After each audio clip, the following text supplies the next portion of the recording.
Oke, assalamualaikum warahmatullahi wabarakatuh. Perkenalkan, nama saya Norton Muhaimin dengan NPM 2456051030. Di sini saya ingin mempresentasikan proposal penelitian yang telah saya buat bersama teman-teman saya dengan berjudul ataupun tema strategi branding berbasis inovasi dan dampaknya terhadap perilaku pembelian di era digital. Langsung aja di slide pertama ini saya akan menjelaskan kenapa saya dan teman-teman bisa berpikiran untuk mengambil judul atau tema ini. Yang pertama, karena di era digital sekarang, di zaman modern sekarang itu perilaku-perilaku pembelian itu udah nggak relevan ataupun rame untuk offline. Jadi di era sekarang itu pembelian-pembelian itu melalui online. Nah, sebagai mahasiswa itu perlu kita meneliti strategi yang bisa menciptakan atau membuat suatu merek itu memperlihatkan citra dari merek dan produk yang mungkin bisa diterapkan oleh perusahaan-perusahaan atau individual-individual yang memiliki usaha, agar merek atau produk yang mereka miliki itu bisa lebih terlihat di ranah eranya digital seperti itu. Nah, lanjut di slide kedua. Nah, di latar belakang penelitian ini, transfer di sini tertera transformasi digital telah mengubah secara fundamental perilaku konsumen dan landscape pemasaran global, di mana perusahaan sampai termasuk UMKM lokal dituntut untuk mengadopsi strategi branding berbasis inovasi agar tetap relevan dan kompetitif di tengah perkembangan teknologi.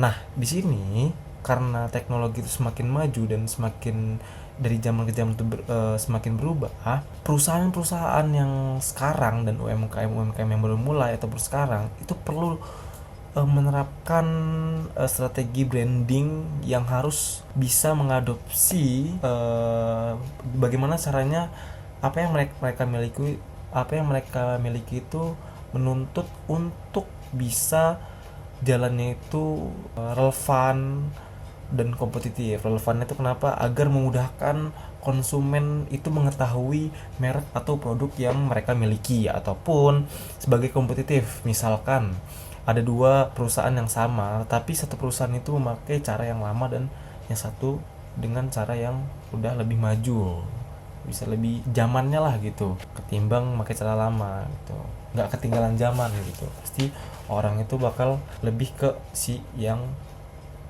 ada perubahan ini. Nah, terus di sisi lain, Gen Z juga sebagai segmen pasar utama merupakan digital natif yang sangat dipengaruhi oleh konten digital, media sosial, serta influencer dan membentuk keputusan pembelian ini.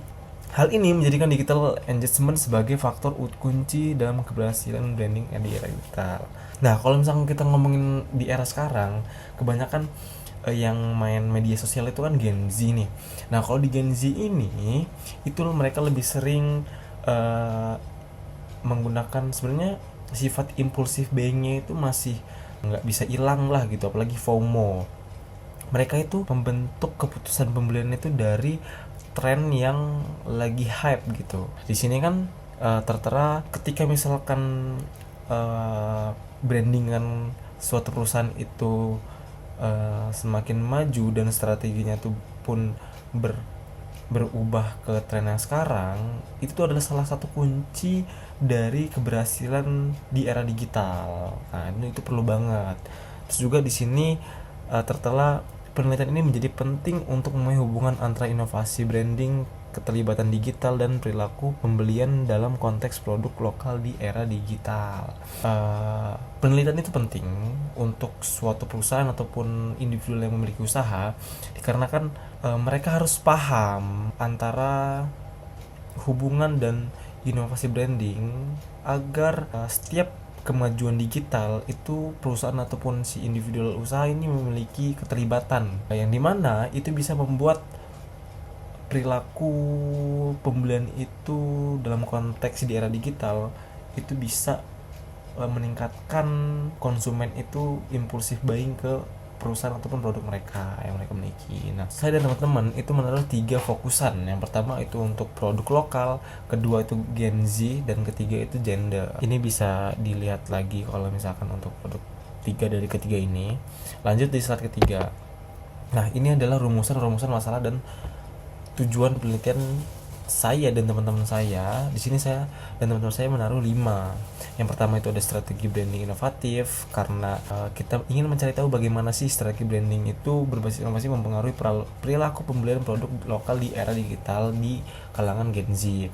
Yang kedua itu digital engagement. Nah, sejauh mana sih keterlibatan digital itu untuk branding inovasi dan perilaku pembelian. Nah, yang ketiga itu ada moderasi gender, kayak seperti bagaimana sih gender itu mempengaruhi strategi branding berbasis inovasi terhadap perilaku pembelian. Nah, keempat itu perbedaan respon, seperti perempuan dan pria itu faktor-faktornya apa aja sih dari kedua gender itu gitu. Terus juga keberlanjutan. Nah, nggak cuma untuk kita bikin strategi, dan penelitian ini itu tertuju pada keberlanjutan atas nilai dan etika digital mempengaruhi persepsi dari perilaku si pembelian ini. Nah, lanjut ke slide selanjutnya.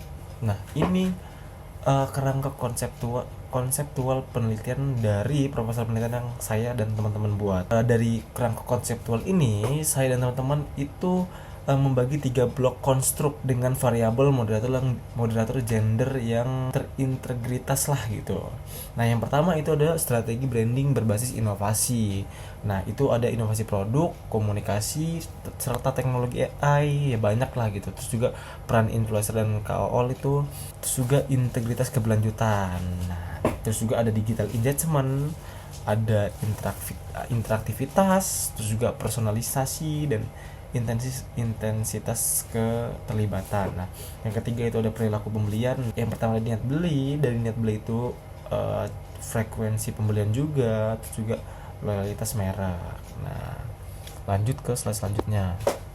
Nah, di sini saya dan teman-teman saya juga itu menaruh hipotesis penelitian.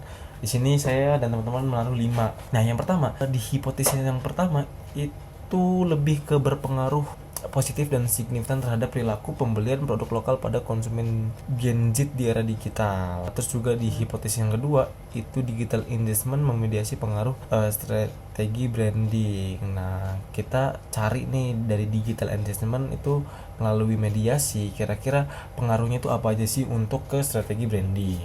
Nah, untuk yang hipotesis ketiga itu dari gender moderasi pengaruh strategi branding.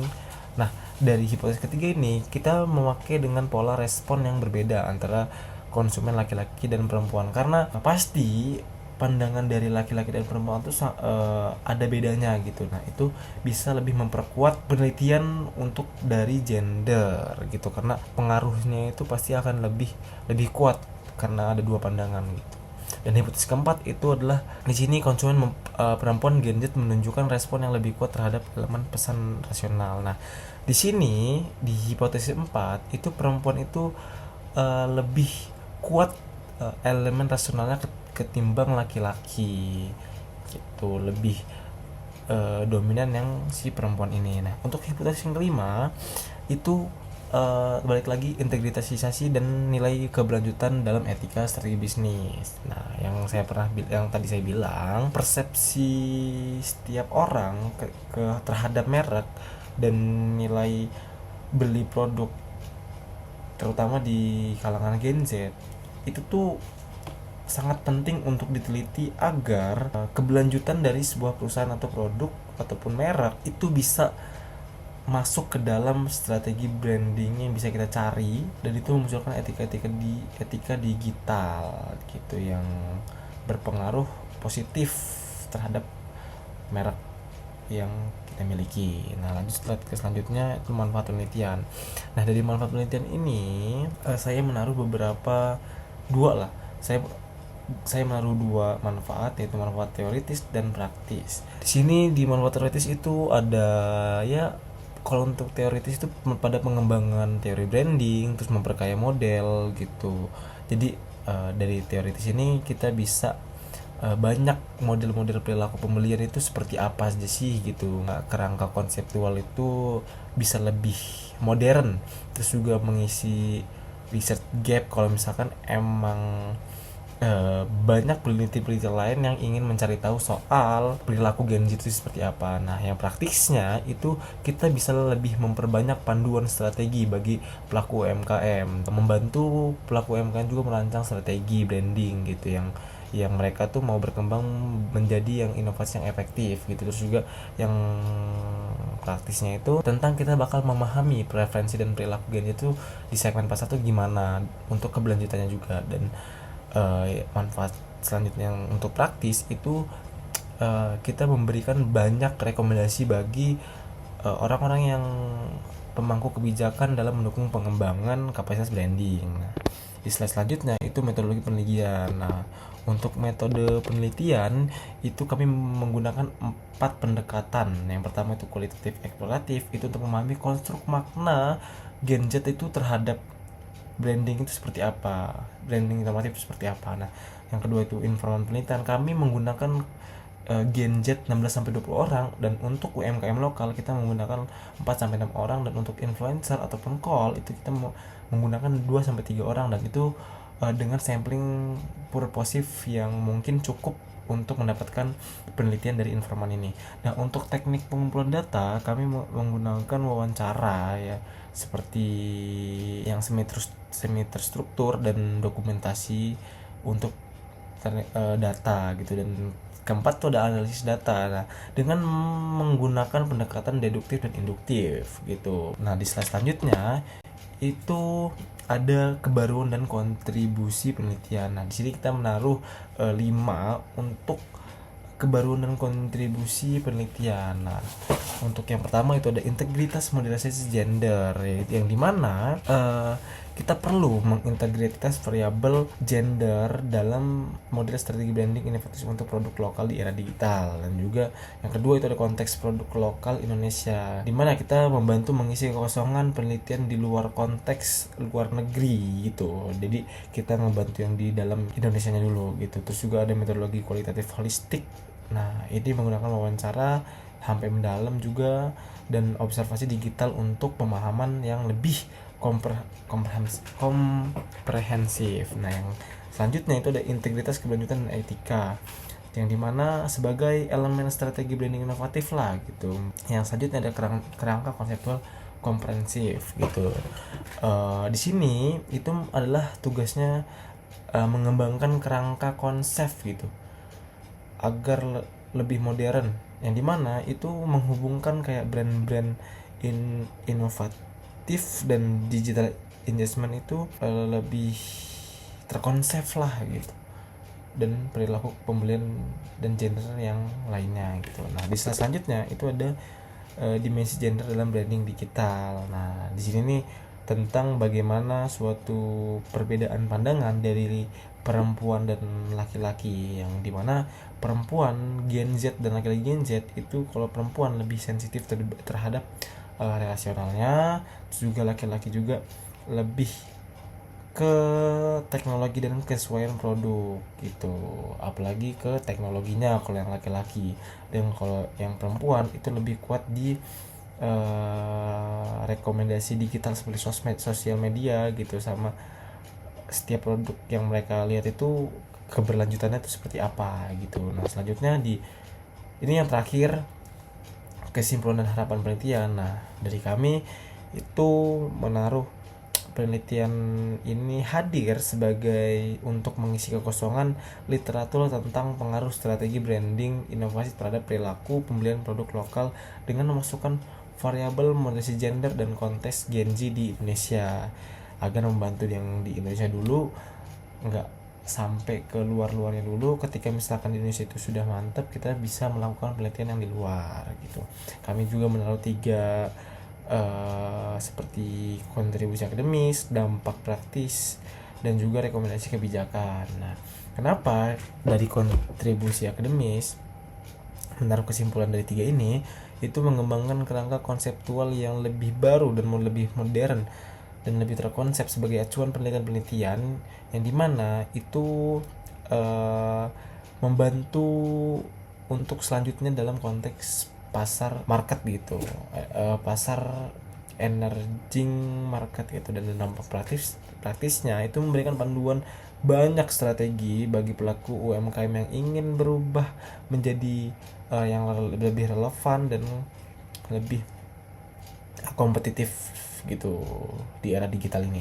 Dan kesimpulan yang ketiga itu ada rekomendasi kebijakan, yang dimana itu membantu pemangku kebijakan dalam mendukung pengembangan kapasitas branding. Nah, di sini kesimpulannya itu adalah membantu dan merekomendasikan agar si yang memiliki produk ataupun merek itu memiliki kapasitas untuk mengembangkan apa yang mereka miliki di era digital, untuk meningkatkan daya saing ataupun kompetitif di ranah produk-produk lokal gitu, karena kita mengambil di sini di Indonesia gitu. Nah, temuan penelitian ini diharapkan dapat memberikan kontribusi signifikan bagi pengembangan teori branding inovatif, sekaligus memberikan manfaat praktis bagi pelaku usaha lokal dalam memenangkan persaingan di era digital. Nah, dengan teori yang saya taruh di PPT ini, itu semoga memberikan manfaat praktis